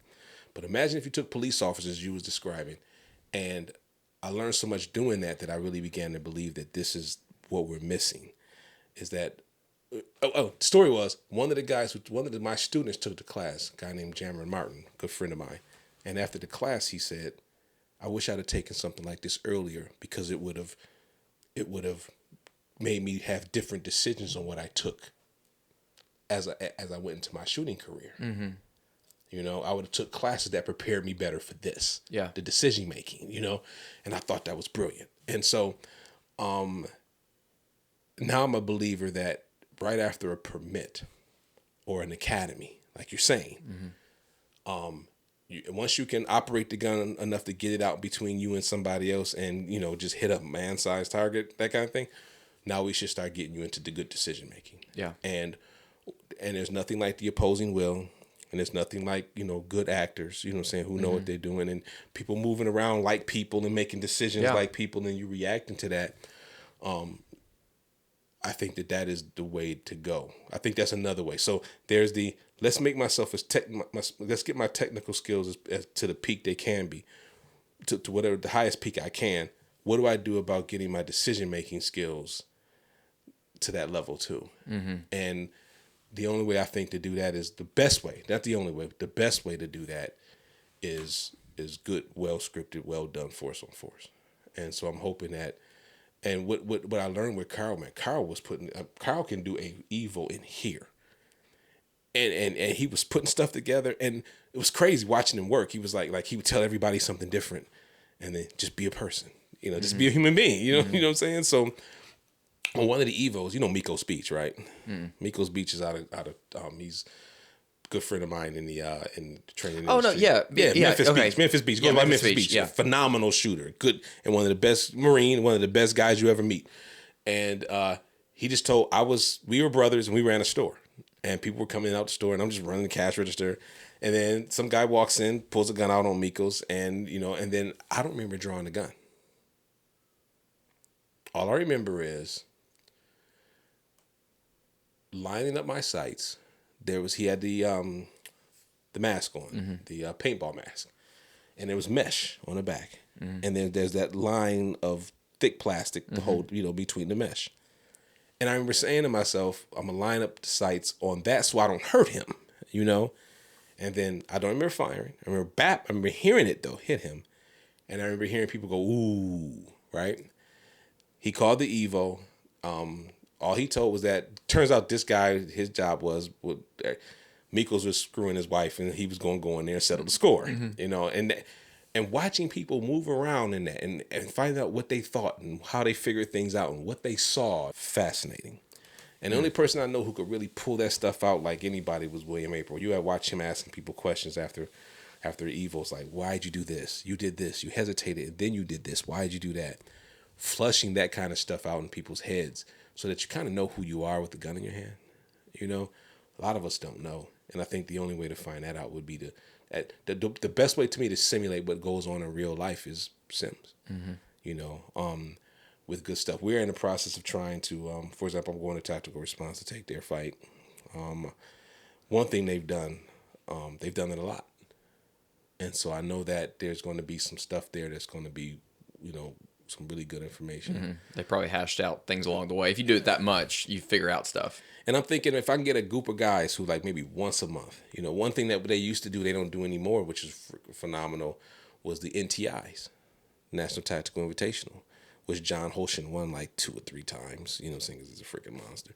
But where they would actually have role players, you know, and you would actually go into a town, you know, and you'd have to go get your dry cleaning, and you have to go over to the store and everything, and you run into different situations. It wasn't always a shooting. Sometimes it was just, you know, medical thing, but just putting people in real situations, you know, as close as you can, so they can make real decisions and figure things out. Yeah. And so I was thinking, man, we're hoping that we can get a group of guys who train up really well, because you don't need a whole lot of scenarios. In fact, you want some of the same scenarios. Why? So that you can see how different people do in them. Exactly. And you can gather the data and put stuff together. So we were thinking about, you know, we like to put a group of guys who like once a month maybe, you know what I'm saying, put on like a mindset labs type thing. In fact, I'm trying to get in touch with those guys to see if they have any advice or if there's anything they could share, anything we can buy from them, you know, and say, hey, but putting those kind of things on so that people can come and really, really learn. Because, I mean, during the EDP, there was one guy, me and a friend of mine were panhandling, kind of, and then we walked up, we robbed him. He was getting in the car with Tiff. Tiff was acting I'm just like going she to cut was that drunk. part out right there, and that's going to be the hook. Okay. They were like, who's he interviewing today? Just went up and robbed him. You just Sorry, I was just sitting there thinking to myself, That's awesome. think he's talking about role You play. should too. That's good stuff. That you should too. Man.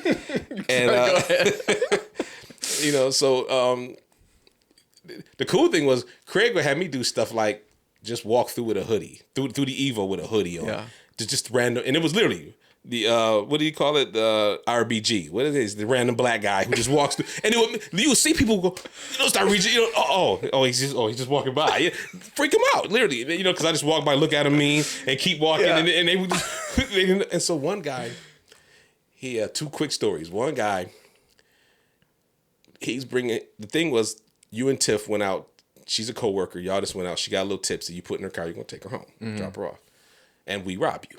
Yeah. Right? Me and Scott Oates, who is Craig's another Navy SEAL and, you know, phenomenal dude, but we're robbing people.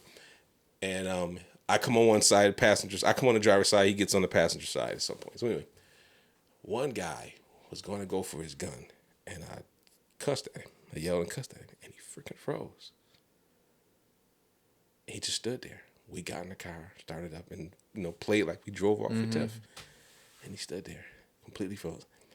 And guys were kind of like, you know, because Craig played it up on the big screen, and Craig was like, man, you got to do something. I think it's better that guy find that out there than in the real world. Now, It's better die 1,000 times in a force-on-force scenario than get that situation in real life. Now, the flip side is we had a guy we call Mark the Dark, who's an anesthesiologist out of Chicago. And Mark would come down and win almost every year.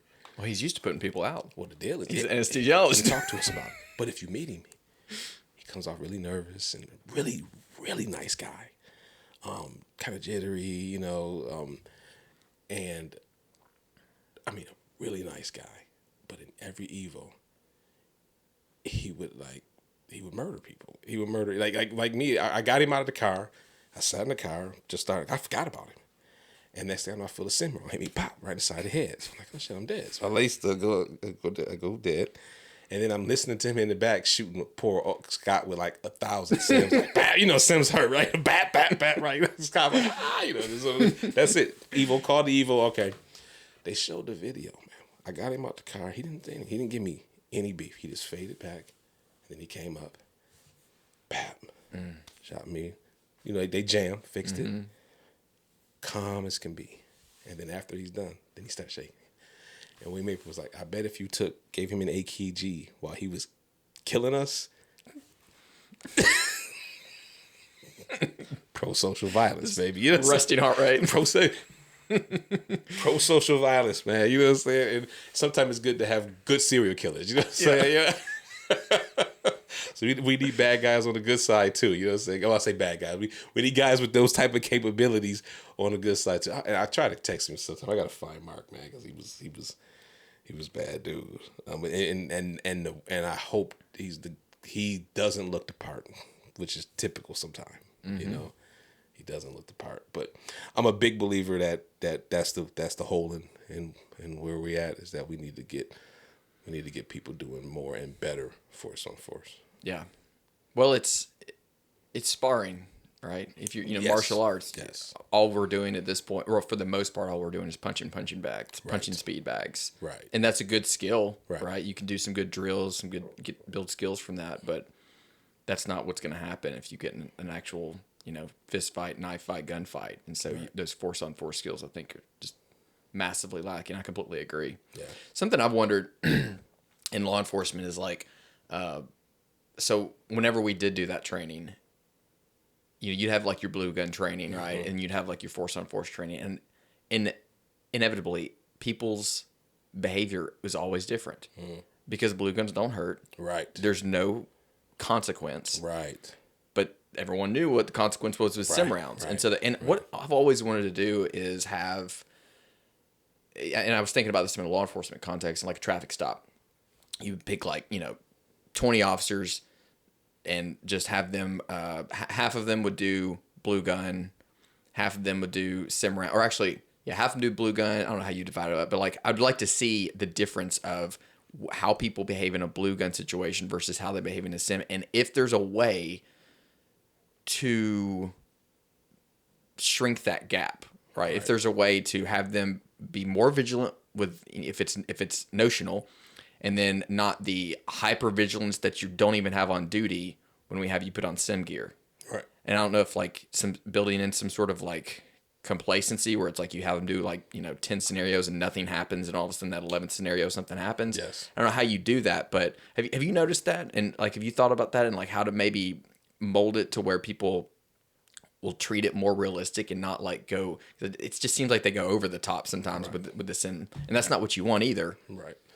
I think that has a lot to do with the scripts, but I think that and the team that's doing it and having people who know how to be great actors. You know, Craig gave us, and Craig gave us strict instructions on what to do. So it wasn't no hot dogging, nothing like that. It wasn't a game. You took it very seriously. You took your role seriously. Carl ran, imparted that same thing.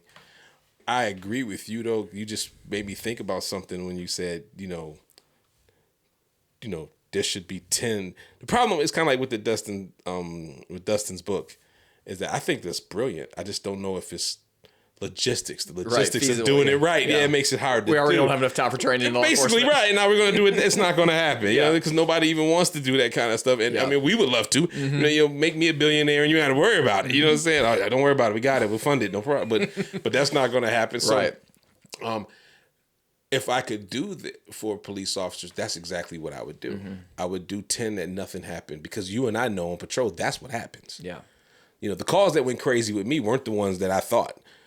You know what I'm saying? When we all went lights and sirens, it was done. You know what I'm saying? Yeah. But it was, I remember one of the craziest calls I was ever on was check the welfare. You know what I'm saying? The door creaks open, guy standing there with a gun. You know what I'm saying? So you don't. You have no idea. No idea. You know what I'm saying? And you do 100 car stops, no problem. And then the guy, you find all of a sudden you crack a guy who's, not going back to prison. You know what I'm saying? He's got a trunk full of cocaine. And he knows it. You don't know it. And it's about to be on. That would be the more realistic. But again, logistically, how do you do that? Yeah. I listened to a podcast years ago. Coleman Hughes? I've heard. Yeah, he has some really good guests on. But he had a police chief out of, gosh, I can't remember where this police chief was out of. But this guy would bring his officers. They had like this town, or they had like an area in their city where it was like, I guess maybe housing, maybe like old Section 8 housing that they blocked off, like no one lives it anymore. So it just turned into a training location. Okay. I did that for a second. Yeah. Yeah. January Street. Yeah. That's where I took my Sims training. But go ahead. Yeah. Which was a great area. Yeah, it was. For training. Right. So he would, while they're on duty, they would randomly call their officers to this location. Oh, nice. Take all their stuff off. Nice. They would have like their, the training gear stage with like inert pepper spray, their, training batons, obviously training guns, and they put it on and film into a scenario, just like a call. Dope. Logistically, I don't know how in the world they do this, because that's pretty impressive. Yeah. But it just, I was also impressed by just the dedication to training that chief had to be able to put them in those situations. And that way they're sprinkling it throughout the day, and that it's going to carry over Oh, right yeah, to duty. no, that's perfect. Yeah. And unfortunately, that's the exception, not the rule. Yeah. You know, Yes. you and I know about police administrators, you know what I'm Yeah. saying? But occasionally you get one, like, like I said, what Jeff's doing down where he is, man, is because the local sheriff is backing him. You know, the lawyers hate it, but the sheriff's backing him, you know. So when you get, every once in a while, you get a law enforcement official who gets it, you know what I'm saying? And the thing is that if you got more of guys got it, you can do some of this stuff without it costing too much. Like, Yep. that's scenario training. You know, if you got rundown Section 8 that aren't being, that are going to be torn down but aren't torn down yet, why not? You know what I'm saying? You get guys who probably come and do role playing for nothing. You know what I'm saying? I mean, a little bit of role playing that we did in the police academy and stuff, the guys came to help out. You know what I'm saying? Yep. They weren't trained well, but they did at least show up to help out. But you have guys who may come and help out for that reason. Or you can get a guy, hey, we'll give you a couple hours of PTO. We'll give you some, some time off. You come and do a couple scenarios with us. We'll run about, 20 or 30 officers if we can, or maybe even 3 or 5. You know what I'm saying? But I mean, again, you need a chief, that gets it. Or go to your local university and talk to their performance department and see if they have some people aspiring come and do actors that Right. want to, especially they're good actors. Right. My buddies and I used to, when we were on duty, we'd go to like these new housing developments. They were like, brand new, no one's in them. They just got like either all sticks up or then Right. maybe they got like drywall up. And we would go through and run through clearing out those buildings on shift. And but that's, sometimes you just got to do that. And obviously we're still on, we're Right. still 10-8 waiting for calls and stuff. Right. But great ideas you got to do. The reason why you won't see that a lot is because a lot of the guys who get up in the ranks on police departments aren't often the guys who were bangers out on patrol. Unfortunately, they stayed below the radar. Right. They don't have enough. They don't have many write ups. And yeah. Right. When I got to precinct 12, when I was in when I got on the force, man, those guys were like legends in the department, man. But they couldn't go up the corporate ladder. I mean, they were legends on the street, but they couldn't go up the corporate ladder. It wasn't. The guys who go up there are the ones who do it a different way. I'll leave it at that. Yeah. But, and unfortunately, those aren't the guys who value training like that. They unfortunately sometimes I think they just play the numbers. They just play the odds, which is unfortunate because eventually it costs somebody their life. But it is what it is. No, yeah. That I noticed a lot of times it was almost more the bean counters. That's who moves up in those situations. Yeah, which and I get it. Yeah, they have a different set of priorities, yes, so do. it's Yep. balancing all that. They probably And they have their place, so I get Yeah. it. But yeah. But real quick, what do you think makes a good instructor? And a follow up to that, what do you think separates a good instructor from, and take this however you want it, a good instructor from a great instructor? A good instructor is student centered. Okay. A good instructor is student centered, and I think that's what will be the basis of it because that's what drives him. Is that he wants to see. It's not about. I'm gonna paraphrase Craig Douglas on this. He says something to the effect of, when you're thinking about becoming an instructor, do you want to do something or be something or be somebody? If it's about you, that'll come out in your instruction, and your students will pick up on it because people are smart. And most people have been through some level of education in America. We're one of the most literate societies in the world, and you aren't the first teacher, even if you may be the first teacher of this. And a lot of people have, you get people in your classes that are brilliant at what they do, and they'll pick up if it's about you or it's about them. So I think to be good instructor, first of all, you have to be student centered, because I think that's what that will flavor everything that you do and your approach to it. To me, what makes great instructors are they lose the ego. To become a great instructor, it has to be. You can run around with Tom Givens all day long, and when I don't pick up on him, or Rob Hart, or Masad Ayub, or John Farnham, is ego. I have been in classes and taught classes, and Masad will walk in, Masa will walk in, Farnham will walk in, Claude Warner will walk in, Tom Givens will walk in, and they're students. There's no ego, and they're looking for that one thing that this knucklehead kid might say that'll increase them and that they can give to their students. Before he passed, James Yeager brought his cadre to me. He needed to get them NRA instructor certified, probably for insurance or something like that. And they showed up. And so, his people over there, Joey and Heather, and phenomenal. Mm-hmm. I mean, say what you want about their TTPs or whatever they're, they are great people. And I'm extremely impressed with Joey. And for one thing, out of sense, no ego on him, none.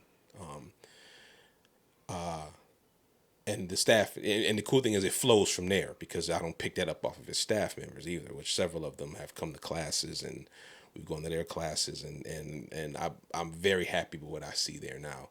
Having said that, I'm a fan of James Yeager. I was. Mm-hmm. And he, when they came, the big trucks pulled up. Our parking lot is, little tiny parking, little tiny place. They see, these, trucks where you got to get a step ladder to get in them. And they pull up in the park. They pull up in the parking lot, and the guys jump out, and I look out the window, because I'm like joking with the wife. So Camden Mafia is here, right? I look out, and I say, oh crap, the OG. You know what I'm saying? He was with them. Wow. That dude came and sat in that class, man, all 3 days, and was a student. That's awesome. Quiet, asked questions, added stuff. The beautiful thing is that was the last time I was with him before he passed, and he reinforced, that despite, and he said something even that I thought was even more brilliant. He said to his students, he said to his people in front of us, he said, "Don't do it like me. I made it despite myself." So even that self-awareness, one thing you never got from James, at least on my level. Now, if you dealt with him in a business setting, other people I know, who've dealt with him in different ways, they got their stories. But one thing I never pulled off the man in all the times I was around him was at least in the class setting. There was other things I saw, but in class setting, he came off as the ego wasn't there. You know what I'm saying? At least in that setting. But I think that the ego it can be an impediment to, keeping your mind open for what's available to you. And if you know anything about that dude, for example, whatever you thought about, he was always going to classes, man. He was always taking classes. You know what I'm saying? And going to other instructors. And when you asked him, how would he act in your class? Did he act like, he was a man who does 5,000 people a year? 5,000. That's crazy. That's a lot of people. Does he act like a man who teaches 5,000 people a year and has a bunch of them who hangs on his every word? Nope. Not at least to me. You know what I'm saying? That's awesome. So I hope I answered your question. No, absolutely. Student-centered, I love that. and like me and Tiff, that's why at the end of all our classes, you see that big ego with the, Yep. no ego. Because what I find a lot of times is that's what's in the way of guys getting to that. Mm-hmm. Yeah, I like that. That reminds me of, and you do that as well. It reminds me of Jordan Peterson's rule: assume the person you're talking to knows something that you don't. Always. I got some from another guy. I forgot who it was. He said, "When I argue, when I go into a debate, I hope that the truth manifests on their lips. That way, I grow." And that takes a lot, because you want to be right. You know what I'm saying? You don't want to go into any debate and be wrong. You know what I'm saying? But if you're wrong, it's good if you're right, because I was, what I thought was happening was closer to reality. But it's also nice to learn something. That shows a thirst for knowledge. And it shows a true prioritization of the truth, right, and not your ego. One thing, the greatest compliment somebody ever paid me was a guy, he was talking one day. He said, "You're still curious." I thought that was cool. That's awesome. That's what I want to be. I want to be, especially about this thing that we do, I want to be curious. I want there was a guy that used to be like a bit of a mentor to me back in Buffalo. He was an old civil rights icon. His name was Jesse Nash, Dr. Jesse Nash. Brilliant man. And I remember, sitting, he was the only, at that time, he was the only black instructor at Canisius College, black professor on the whole staff. But we would sit and go talk to him because he was just a brilliant man. And we would have conversations about like just little things. And he'd be like, "Man, my mind is blown. I'm like, Dr. Nash, all the stuff you've done. I mean, he's a medical doctor. He was also a doctor of sociology. I mean, he had like 2 doctorates. I mean, the guy was a brilliant man. Wow. And he was like, he would sit there and he would say, man, my mind was blown. I was like, oh, Dr. Nash, how often does your mind get blown? He said, 10 times a day. And I was like, wow, to be still that. Yeah. I don't know it all. That's an exciting life, though. Isn't it? It really is. You know what I'm saying? To constantly be learning stuff every day to make you go, wow, man, wow, and wow. You know, and I love that, and I love the fact that people are brilliant and people are you can always learn so much from. And I think that, you know, if you're going to do this thing, if you don't like people, do something else. Mm-hmm. I find there's a lot of firearms instructors that don't like people. Yeah. You know, and if you don't like people, then go do something else. I mean, there are jobs out there that you can do, you know, that you don't have to deal with the public. But if but a lot of guys, they're looking for something else. You know, find somebody who does like people and back them up or something. You know, play the background. Just do YouTube. How about that? You never got to talk to anybody. Put out good content on YouTube and never have to meet a person. That's what I'm saying. So, well, this has been phenomenal. I really appreciate you coming on the show today. I hope you think so, man. Thank you. That means a lot. Where can people find you? Citizensafety.com. That's 2 S's. Citizensafety.com. Link in the description for those you can't spell. Okay, and you can info if you shoot an email to info@citizensafety.com. Me and Tiff get it, and we'll look at it. Give us 48 hours. We get a lot of email, but we promise we will respond at some point to everybody who comes in, even if it may be at 1 o'clock in the morning, right before I go to sleep. I'm staring at my phone in the middle of the night, going through things. We'd love to hear from everybody. And again, you know, if you got questions about anything that we do, we're an open book. There's nothing. You know, I like to think, you know, Taylor knows us enough that we don't hold anything. You know what I'm saying? We are very open source. You know, we don't share. Anything we have that's ours that we can share. Because we're believers. We're true believers. Yeah. We're true believers in this. So. Thanks again. And thank you guys for watching. And as always, train to a higher standard.